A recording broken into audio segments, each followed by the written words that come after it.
Hi friends. நான் இன்னைக்கு என்சிசியோட chart and ஃபண்டமெண்டலை analyse பண்ணி நான் உங்களுக்கு சொல்ல போகிறேன். இன்றைக்கி எங்கே ட்ரேட் ஆகி முடிஞ்சிருக்குன்னு பார்த்தீங்கன்னா 253 கிட்ட ட்ரேட் ஆகி முடிஞ்சிருக்கு. ஸோ ஃபர்தராக ஒரு புல்லிஷ் வந்துச்சுன்னா மேக்ஸிமம் எது வரைக்கும் மேலே போகிறதுக்கான வாய்ப்பு இருக்குது அப்படிங்கிறதையும் பார்த்துருவோம். கரெக்ஷன் வந்துச்சுன்னா எங்கே வந்து சப்போர்ட் எடுக்கிறதுக்கான வாய்ப்பு இருக்குது அப்படிங்கிறதையும் நம்ம பார்த்துருவோம். பார்த்தீங்கன்னா 2008 இது 234 கிட்ட ட்ரேட் ஆகிட்டு இருந்திருக்கு. ஸோ அதுக்கப்புறம் இது இப்போ தான் வந்து அந்த இடத்த ரீச் பண்ணியிருக்கு. ஸோ அதுலேருந்து வந்து ஒரு நல்ல ஒரு கரெக்ஷன் கொடுத்துருக்கு. கிட்டத்தட்ட ₹10 வரைக்கும் கீழே இறங்கியிருக்கு. பார்த்தீங்கன்னா 95% வரைக்கும் நல்ல ஒரு கரெக்ஷன் கொடுத்துருக்கு. கிட்டத்தட்ட 16 இயர்ஸ் கிட்ட இது டவுன் ட்ரெண்டில் தான் இருந்திருக்கு. இப்போ தான் வந்து 2023 மார்ச்சில் தான் இதோட ட்ரெண்டை இது வந்து பிரேக் பண்ணிவிட்டு புல்லிஷுக்கான சிக்னலே கொடுத்துருக்கு. அது வரைக்கும் இது வந்து அண்டர் பெர்ஃபார்ம் தான் பண்ணிட்டு இருக்கு. இப்போ வந்து நம்ம பார்ப்போம் ஃபர்தராக வந்து புல்லிஷாக இருந்துச்சுன்னா மேக்ஸிமம் எது வரைக்கும் மேலே போகிறதுக்கு வாய்ப்பு இருக்குன்னு சொல்லிட்டு. இப்போ நம்ம வந்து ஒரு லாங் வியூக்கு நம்ம பார்ப்போம் மேக்ஸிமம் எது வரைக்கும் மேலே போகிறதுக்கான வாய்ப்பு இருக்குன்னு சொல்லிட்டு. இந்த ஹைட்டு லோ நான் ஃபிப்னாச்சி பண்ணி பார்க்கும்போது இதோட நெக்ஸ்ட்டு டார்கெட் எங்கே இருக்குன்னு பார்த்தீங்கன்னா 215 கிட்ட இருக்குது. ஸோ 215 இது பிரேக் பண்ணி மேலே போயிடுச்சு. ஸோ இதையும் தாண்டி சஸ்டெயின் பண்ணியிருக்கு. ஸோ அப்போ வந்து 337 வரைக்கும் மேலே போகிறதுக்கான வாய்ப்பு இருக்கிறதா காமிக்குது. இப்போ வந்து எக்ஸ்டென்ஷனும் பண்ணி பார்த்துருவோம். அது வந்து எந்த அளவுக்கு ரேஞ்ச் கொடுக்குதுன்னு சொல்லிட்டு. எக்ஸ்டென்ஷன் பண்ணி பார்க்கும்போது இதோட நெக்ஸ்ட் லெவல் எங்கே இருக்குன்னு பார்த்தீங்கன்னா 275 கிட்ட இருக்குது. ஸோ 275க்கு மேலே போய் சஸ்டெயின் பண்ணுச்சுன்னா தான் இது வந்து ஒரு 360 வரைக்கும் மேலே போகிறதுக்கான வாய்ப்பு இருக்கிறதா காமிக்குது. வந்து இந்த இடத்துலேருந்து ஒரு வேளை கரெக்ஷன் வந்துச்சுன்னா எங்கே வந்து சப்போர்ட் எடுத்துக்கிறதுக்கான அதிக வாய்ப்பு இருக்குது அப்படிங்கிறதையும் நம்ம பார்த்துருவோம். பார்த்தீங்கன்னா ஒரு சப்போர்ட் பாயிண்ட் வந்து 204 கிட்ட இருக்குது. ஸோ இந்த சப்போர்ட்டை இது சப்போர்ட்டாக எடுத்துக்கிட்டு ஃபர்தராக மேலே போகிறதுக்கு வாய்ப்பு இருக்குது ஒரு கரெக்ஷன் வந்துச்சுன்னா. ஒருவேளை இதை பிரேக் பண்ணிடுச்சுன்னா அடுத்த மேஜரான சப்போர்ட் பாயிண்ட் வந்து 138 கிட்ட தான் இருக்குது. ஸோ இந்த இடம் வந்து நல்ல ஒரு சப்போர்ட் பாயிண்டாக கன்சிடர் பண்ணும் ஒருவேளை இது வந்து கரெக்ஷன் ஆகி கீழே வந்துச்சுன்னா. ஸோ இந்த இடத்துல வந்து 50% இருக்குது கரெக்ஷன் ஆகிடுச்சு, ரெக்கவர் ஆக ட்ரை பண்ணோம். இன்னொரு விஷயம் என்னன்னு பார்த்தீங்கன்னா இது வந்து 2018 இது ஒரு ரெசிஸ்டன்ஸாக இருந்திருக்கு. ஸோ ஒரு ரெசிஸ்டன்ஸை இது சப்போர்ட் பாயிண்டாக கன்சிடர் பண்ணுறதுக்கும் வாய்ப்பு இருக்குது ஒரு கரெக்ஷன் வந்துச்சுன்னா. இப்போ பார்த்தீங்கன்னா இது வந்து ஷூட்டிங் ஸ்டார் சிம்பிள் கொடுத்துருக்கு. ஆனால் இந்த வீக் வந்து இன்னும் கம்ப்ளீட் ஆகலை. ஸோ அதனால் இது வந்து நம்ம வந்து இது ஷூட்டிங் ஸ்டார்னு சொல்ல முடியாது. ஸோ டே சார்ட் பார்க்கும்போது இது ஷூட்டிங் ஸ்டார் கொடுத்துருக்கு. ஸோ நெக்ஸ்ட் டே வந்து இது 240க்கு கீழே ஒரு வேளை க்ளோஸ் ஆனிச்சுன்னா இது ஒரு சின்ன ஒரு கரெக்ஷன் வரதுக்கான வாய்ப்பு இருக்கும். அந்த கரெக்ஷன் வந்து ஒரு 200ல் சப்போர்ட் எடுத்துக்கணும். ஒருவேளை அதை 200 சப்போர்ட் எடுக்கலன்னா இது வந்து 168 கிட்ட ஒரு சப்போர்ட் பாயிண்ட் இருக்குது. அடுத்தது 138 கிட்ட தான் சப்போர்ட் பாயிண்ட் இருக்குது. இப்போ வந்து பார்த்தீங்கன்னா ஆர்எஸ்ஐ வந்து 80 கிட்ட இருக்குது. ஸோ ஆர்எஸ்ஐ 60க்கு மேலே இருந்தாவே புல்லிஷ்னு சொல்லுவோம். இப்போ 8590 அந்த ரேஞ்சில் இருந்துச்சுன்னா ஓவர் பாட்னு சொல்லுவோம். செல்லிங் ப்ரெஷர் வரதுக்கான வாய்ப்பு இருக்குன்னு சொல்லிட்டு இப்போ வந்து 80 கிட்ட தான் இருக்குது. என்சிசி லிமிட்டோட ஃபண்டமெண்டல் நம்ம பார்க்கும்போது இதோட புக் வேல்யூ பார்த்தீங்கன்னா 100 கிட்ட இருக்குது.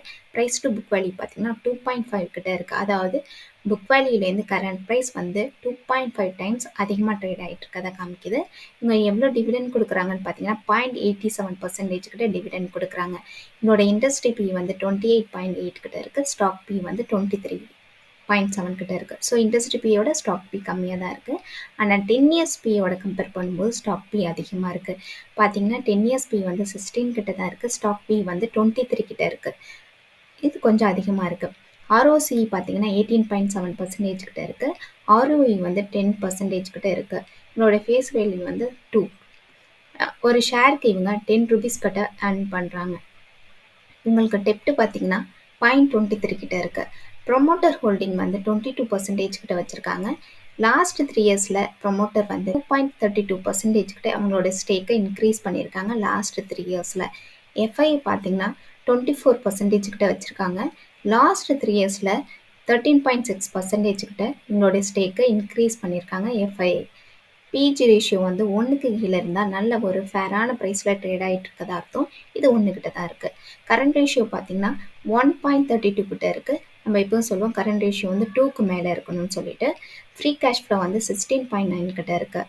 லாஸ்ட் 3 இயர்ஸில் இவங்க சேல்ஸ் க்ரோத் வந்து 20.4% கிட்ட காமிச்சிருக்காங்க. ப்ராஃபிட் பார்த்தீங்கன்னா லாஸ்ட் 3 இயர்ஸில் 19.7% கிட்ட காமிச்சிருக்காங்க.